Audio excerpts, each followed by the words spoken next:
When one is self-realized that he is not this body, he is the spirit soul, Brahma Bhūta, then he becomes immediately very jolly. Prasannātmā. So long we are materially engrossed, bodily concept of life, there will always anxiety. This is the test. Anyone who is in anxiety means he is materially situated. And anyone who is elevated to the spiritual platform is Prasannātmā, is joy.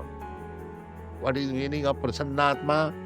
No suchati, no count. He does not want anything, and if anything he has got, if he is lost, he does not cry for it. That's all. Here in the material world, we are hankering after something which we do not possess. And if we possess something which is lost, then we cry. Two business. Sochana and akanka. Everyone is trying to be very big man. That is called akanka. And if he is lost of his possession, then he cries. So these two things will be finished if you become spiritually situated.